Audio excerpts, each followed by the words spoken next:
Bonjour les élèves. Aujourd'hui, on va faire une application sur le chapitre 5, le numéro 11, page 29. La partie A. Tracer la droite D1 passant par O et perpendiculaire à AB.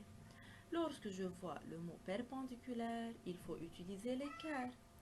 Et encore, il faut mettre l'équerre sur la droite qui se trouve après A accent, c'est-à-dire sur la droite AB.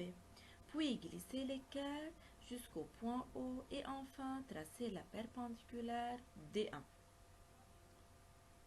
Pour la partie B, comment sont-elles les deux droites D1 et CD? Explique. Regardez les deux droites D1 et CD. Donc, elles sont perpendiculaires. Et on a déjà dit que lorsque la réponse est perpendiculaire, il faut écrire la troisième propriété. C'est-à-dire, si deux droites sont parallèles, alors toute droite perpendiculaire à l'une est aussi perpendiculaire à l'autre. Encore, il faut écrire les droites avec les symboles parallèles et perpendiculaires. C'est-à-dire, il faut écrire AB parallèle à CD et AB perpendiculaire à D1. Alors, D1 et CD sont perpendiculaires.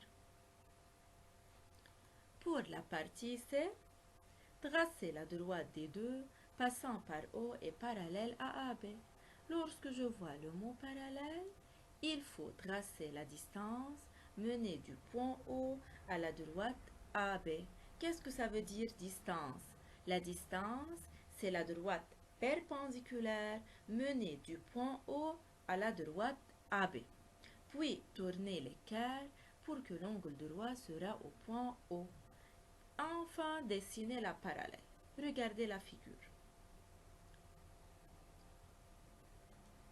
Pour la partie D, comment sont-elles les deux droites D2 et CD? Explique. Encore, il faut regarder les deux droites D2 et CD.